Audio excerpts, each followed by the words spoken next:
Hey guys, welcome back to the JPM Performance Channel. It's time for our shop tour. It's been a couple weeks, but here we are, October 23rd.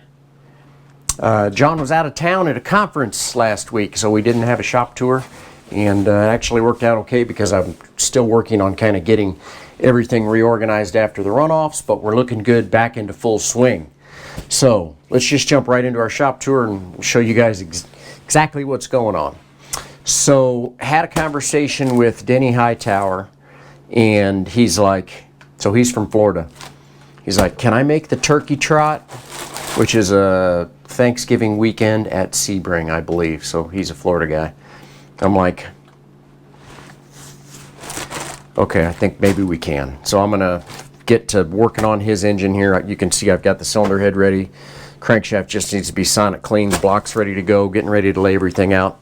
He's actually going to bring his car up here when the engine's done. We're going to put it in, get it all tuned, get it ready to go, and try and get him ready for the turkey trot at Sebring next month. So this is what I'm going to be pushing on, because I have just completed, and I mean just completed, Stephen Clark's ITA engine. So this is a 1.6 liter ITA engine for his, obviously, IT car. All I need is an oil filter, and he's actually coming up in a couple of weeks with his F production car. We're going to break it in and dyno it, and then he'll pick this up and take it home. He'll be able to dyno this back in Virginia, where he's from, because it's an IT engine. So you basically set your timing back here with the crank angle sensor, adjust your air-fuel ratio with your fuel pressure regulator, and off you go. So that's just about done. And so we're looking good there. So it's just all these projects, always rolling, always moving. Wade McBride's car is here on the lift. New refreshed engine. It's just now sitting in the car. So while I'm kind of chipping away on all these projects, I'm also working on getting his car put together, so that now that I've got the engine sitting in here, I'll get the transmission on it, get it all hooked up. Still need to pull his shocks for refresh, and corner weight, alignment, dyno. You know, it's more of the same, right? More of the same. Now the good news, we've got some really good news today. Remember how we were talking about a couple weeks ago, Ken Kennard's car had shut off at the start of the race. So my shout out today goes to Mike Taylor. And the reason being is I was looking at the data logs, and I really wasn't seeing a lot of what was going on that was bothering me. And Mike said, look at the map sensor signal versus TPS. And sure enough, the map sensor went bad at the start of the race. So this car had a stock map sensor right here on top of the throttle body. So the map sensor is obviously bolted straight to the throttle body. Reads the vacuum. It failed. This is what failed. Now, these Mega Squirts have an internally built map sensor in them. So now we have a vacuum line right here, comes off the intake manifold back here, and goes into the car to the map sensor on the Mega Squirt. Hooked it up, re-dynoed the car to check it on the dyno. Everything was perfect. Joe took the car to Hedge Hollow last weekend for a track day, ran 2 sessions. Everything's perfect. So now it is prep time for January. So Ken goes down and lives in Sebring in the wintertime.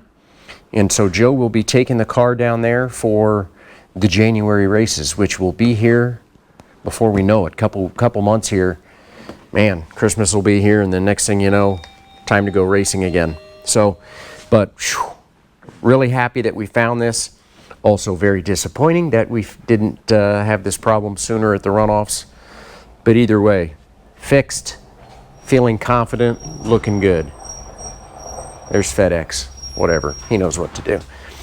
Rich Grunwald ended up showing back up with his car. So you guys saw this car last winter, because I refreshed the engine, and he took the car and went to the track And we've got something interesting going on, and I don't know exactly what it is yet, but I'm just getting ready to get into it.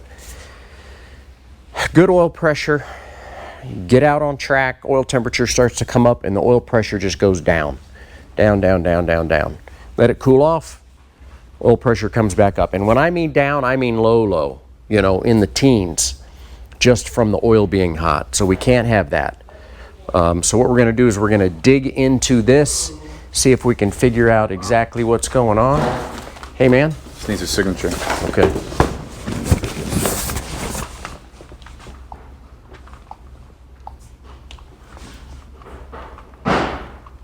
Perfect. Thank you. No problem. Last thing? Prather. Thanks. Thanks, man. Have a good day. You too. Got a box from SPD. These guys make awesome collectors. FedEx. So it is here to dig into what this problem may or may not be. Rich did some replumbing of the oil cooler and new oil lines, new oil cooler, thinking that maybe we had a restriction of some sort. I don't really see it. I also bypassed, Rich doesn't even know this, I bypassed the oil filter, making sure it wasn't an oil filter problem, to do a test before I yanked this apart.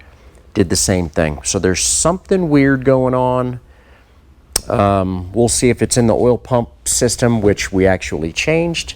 So there's something weird going on with this engine that we still have to figure out. So we'll see. That's what she's back for.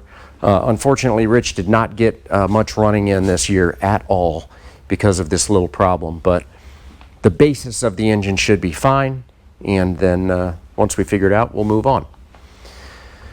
Mazda 2. Okay, so we got to take our breath and start thinking about how we're going to improve this car. You can see I've got the nose off. Already thought about how I'm going to reconfigure my cooling. So you can see here, and I have to pull this all out of the way, you can see what we had going on before. It had this little ducting, I had this big piece here sitting in front, just like this. You can see what I did. I did this like just after I got back from the runoffs, but before you guys saw it. So I went ahead and cut that out. What I'm going to do is I'm going to plate this, put just a roll bar in here so that I can still use the nose of the car if I need to bump draft with Chuck Mathis or somebody else so we can get around that Spitfire that's so darn fast. Still need to be able to do that, but I need to get more air into here. So you can see the size of this oil cooler that the car has, and this is what the car came with. So I measured this all up, and I ordered an oil cooler that is going to fit this hole. It's not going to sit right here, of course, but I'm increasing the size of the oil cooler in this car significantly. So once I get the nose off, all of this off, I'll be able to figure out how to mount this. And these C-Trab, set-trab, whatever, these oil coolers, you can buy these cool mounting brackets. So I bought this universal mounting bracket that will bolt onto here and enable me to mount this a little bit easier.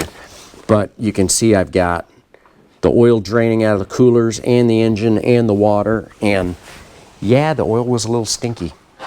That's what happens when it gets to be that hot. So just kind of getting into this, trying to think about how we're going to cool this car better if we need to run in the draft again, which, as it turns out, we probably will.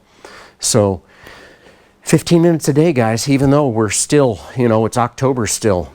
Chip away at your race car. Never stop working at it. That's what I'm working on here. Took me a couple weeks to get motivated to do a whole lot because sometimes post runoffs, that's the way it can be. But getting back to it now. Appreciate you guys watching as always. We're going to get back into our shop tours. Lots more stuff coming in the shop over the next few months and through the winter, of course. But like always, appreciate you guys watching. If you haven't checked it out, last week, although we didn't have a shop tour, there was a great in-car video from the race with the Insta360 camera. If you haven't seen it, it's on the channel. Check it out. It's right there. Really cool footage with that 360-degree camera. Lots of views, lots of comments. Appreciate you guys watching that as well. We do have another video that should be coming down in the next couple weeks as well, with an interesting project that I had on the dyno. You guys won't want to miss that either. So have a great rest of your week. Thanks for watching. Take care. Stay warm. It's starting to get a little colder in Topeka. Wintertime will be here soon. We're getting there. All right, guys. See you soon. Thanks.